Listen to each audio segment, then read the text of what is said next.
Food for Thought with Professor David Ndete. Welcome once again to another episode of Food for Thought with Professor Ndete. Discrimination, prejudice, stereotyping, those are the things we've been talking about the last 3 weeks. We didn't quite finish our conversation. Let's get back to it. Sometimes does that come from a place of fear because you don't understand, because you're afraid of this thing or you're afraid of this particular kind of person. There's a video I was watching the other day where this white man comes into a bus.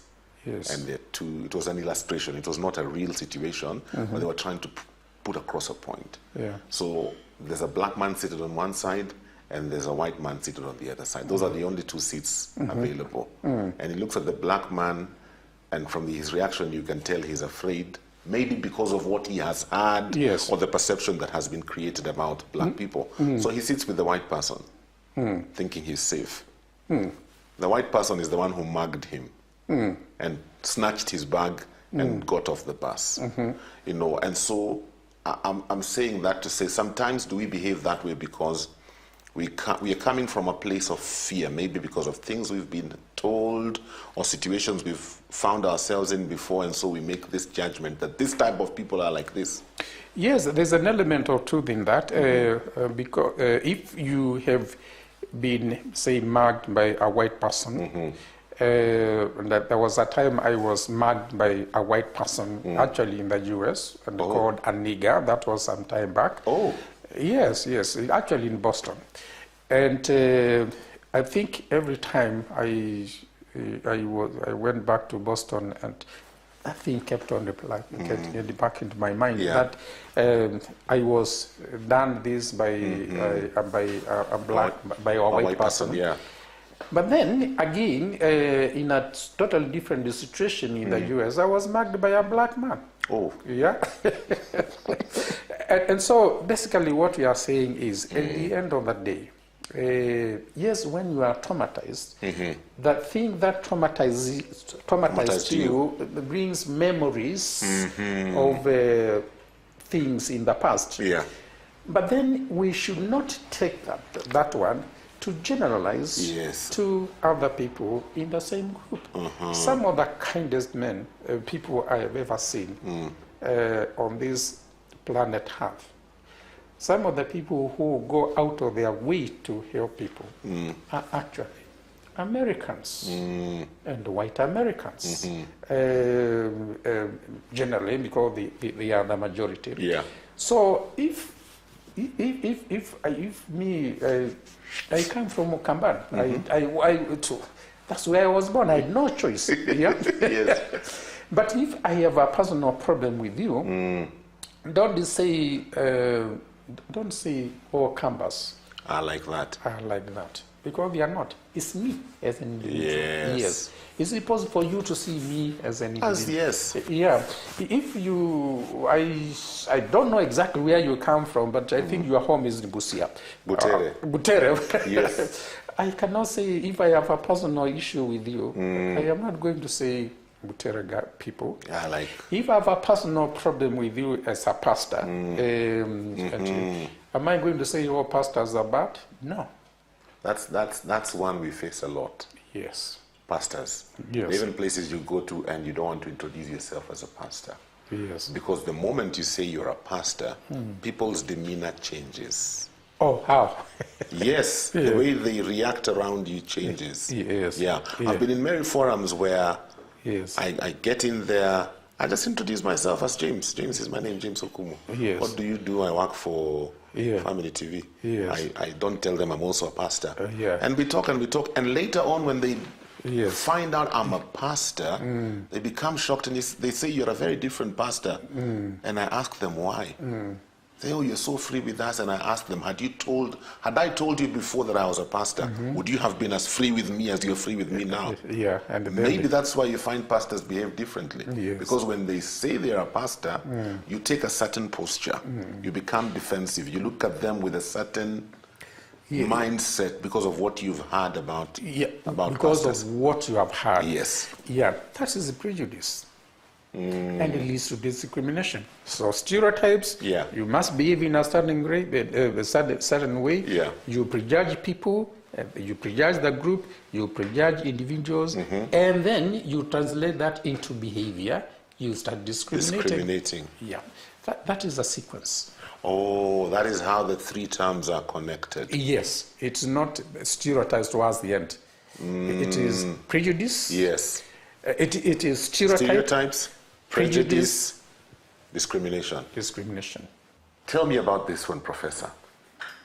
Because election season, I find this a very interesting thing. That when it comes to election, even people I would consider intelligent people, educated people, it's almost like we throw out common sense. You know, over the election season, I tried having conversations with people, but they are so entrenched in their cocoon, they do not want to reason. Yes. What they have believed is what they have believed, and there's nothing you're going to do to change their mind. How does that happen? That baffles me.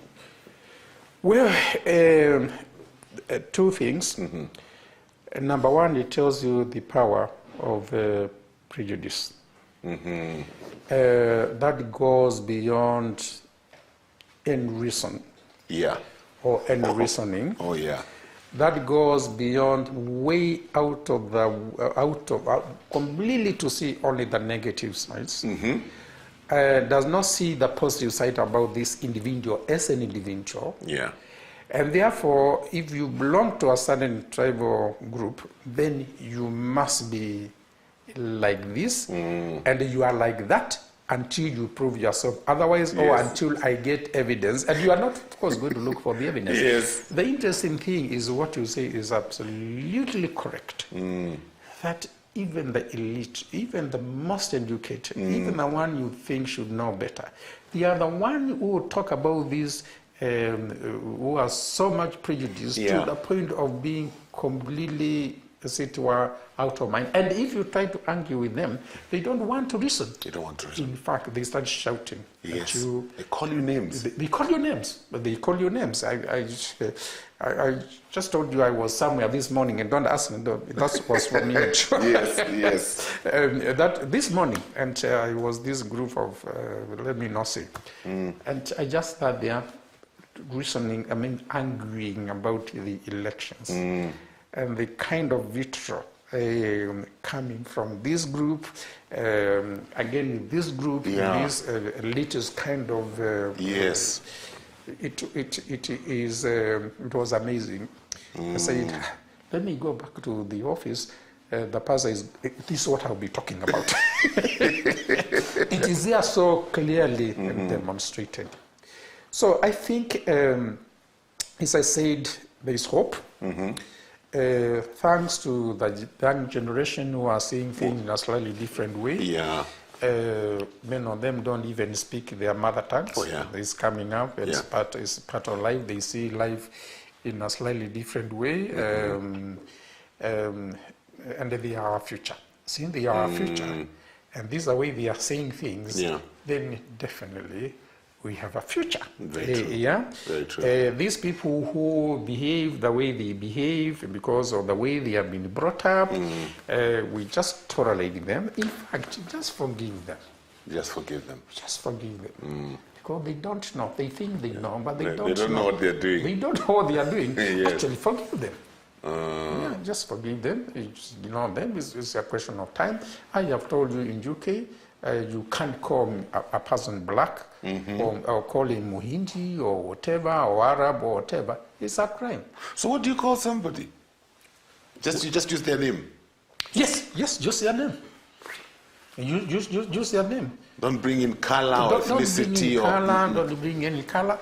And the amazing thing is that when people even interact, even at professional level, very high professional level, they don't classify people as, I am a professor, and you are not yet a professor, and therefore call me a professor, and if I don't call me a professor, I feel offended. When I travel all over, that issue does not arise. But here, even when I tell my colleagues, please, my name is David. Yes. My name is Professor. They